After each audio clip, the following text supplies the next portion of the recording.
Nama saya Yonatan Syaratunus Jayadi, nomor induk mahasiswa 12190717, kelas 12 4D. Pada presentasi kali ini saya akan menjelaskan tentang pengaruh teknologi, time budget pressure, dan kompensasi terhadap kinerja individual dan dampaknya terhadap work outcomes. Di sini teknologi, time budget pressure, dan kompensasi itu merupakan variabel dependent atau variabel bebas. Nah, sedangkan work outcome di sini yang paling belakang itu adalah variabel terikat atau variabel dependent. Nah, di sini kok ada yang di tengahnya nih, variabel kinerja individual, ini disebutnya dengan variabel intervening, gitu ya. Oke, selanjutnya di latar belakang ini seorang peneliti harus menuliskan tentang mengapa penelitian itu dilakukan. Nah, penelitian yang baik itu dia harus berisi tentang keterusikan atau perplexity.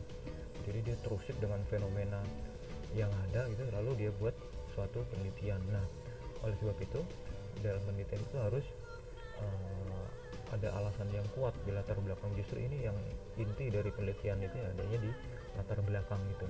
Oke, latar belakangnya dalam penelitian itu adalah pemeriksaan laporan keuangan, itu proses sistematis untuk menguji beberapa asersi. Lalu di sini kita lihat di poin ketiga itu pekerjaannya banyak tapi waktunya sedikit. Terus ini tuntutannya juga tinggi. Nah, di latar belakang ini harusnya dijelaskan sebetulnya teknologi, time budget pressure, kompensasi itu pengaruh nggak sih ke kinerja dengan diintervensi oleh diintervensi oleh kinerja itu, pengaruhnya gimana ke work outcome. Oke, ini latar belakang lanjutannya penelitian terdahulu ini ya. Di sini salah satunya aja Galen dan Russell 99, total kompensasi mungkin mempengaruhi motivasi kerja dan kepuasan kerja. Oke, itu yang lainnya bisa dicari latar belakang dari penelitian terdahulu ini untuk menguatkan penelitian yang telah kita lakukan, yang akan kita lakukan. Oke, setelah itu kita harus mengidentifikasikan masalah ya. Masalahnya itu sebetulnya apa sih? Nah, di sini kita jabarkan ketatnya batas waktu pemeriksaan dan lain sebagainya gitu ya.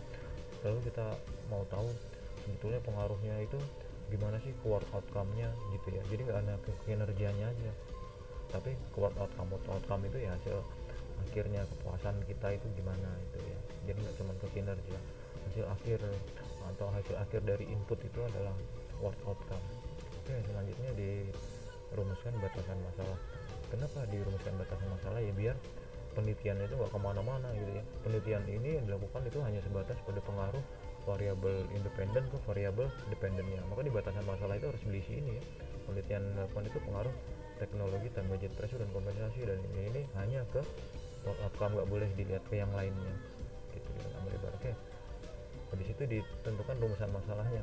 Rumusan masalahnya itu berupa pertanyaan, apakah time budget pressure berpengaruh, apakah teknologi berpengaruh gitu ya.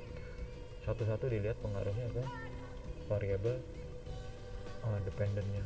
Selanjutnya tujuan penelitian ini ingin menguji dan membuktikan bahwa time budget pressure, teknologi ini berpengaruh ke ini atau berpengaruh ke itu gitu. Nah, selanjutnya manfaatnya. Manfaat penelitian itu ada dua, manfaat keilmuan dan manfaat praktis. Kalau manfaat keilmuannya itu memberikan sumbangan bagi pengetahuan gitu ya, karena ini kan penelitian jadi bisa untuk menambah referensi gitu. Kalau untuk praktis bisa nanti dipakai buat praktek, oh ternyata kalau saya kasih kompensasi segini work outcome-nya segini gitu ya, itu sebagai referensi perusahaan-perusahaan lain untuk menggunakan penelitian ini. Landasan teori itu ada teori pengharapannya, grand teorinya ya. Grand teori menyatakan bahwa motivasi individu itu tergantung pada dua hal. Kayak ini bisa dibaca sendiri. Nah, lalu hasil penelitian sebelumnya ini yang mendukung penelitian kita ya. Jadi kita pakai penelitian sebelumnya itu untuk mendukung penelitian kita.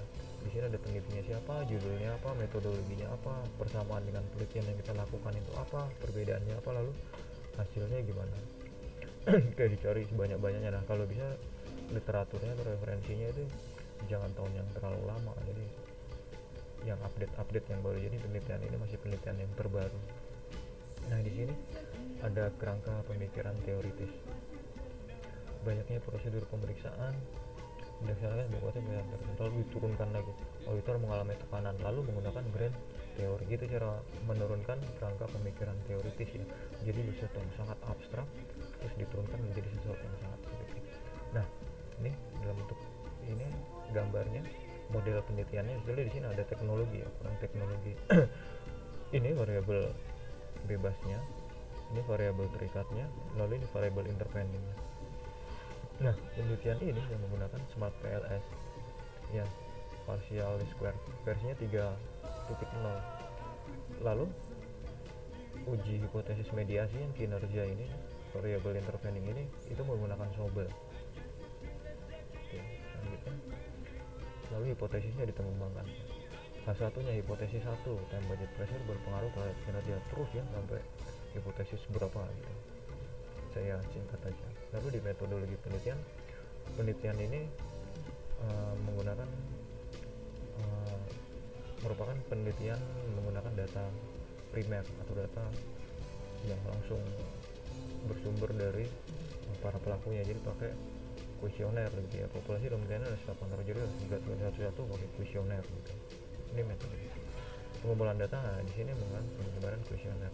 Oke, ini variabel operasinya tadi dari kinerja, ada time budget pressure, terus ada teknologi, ada work outcome, nih dijelaskan semuanya ya. Dimensinya apa? Kalau di kinerja dimensinya kualitas kerja, ada kuantitas kerja, ada pengetahuan tentang pekerjaan, ada kerjasama. Indikatornya penyelesaian tugas, skalanya ordinal, sumbernya kuesioner. Oke, ini semuanya dijabarkan gitu. Oke, teknik analisis data seperti tadi saya jelaskan. Untuk menguji hipotesis itu menggunakan software Smart PLS dan Sobel Test ya. Selanjutnya, PLS itu merupakan analisis persamaan structural equation method atau SEM ya. Itu bagian dari SEM. Oke.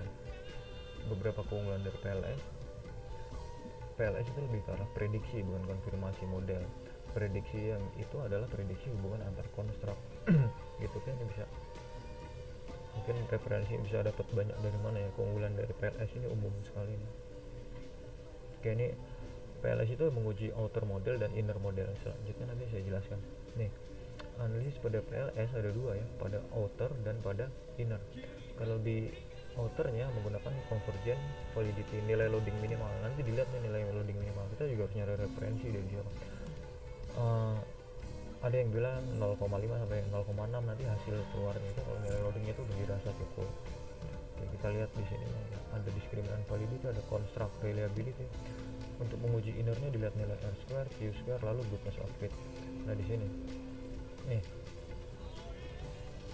menurut Jin dalam Imam Ghazali 2015, kalau convergent validity itu nilainya cukup 0,5 sampai 0,6.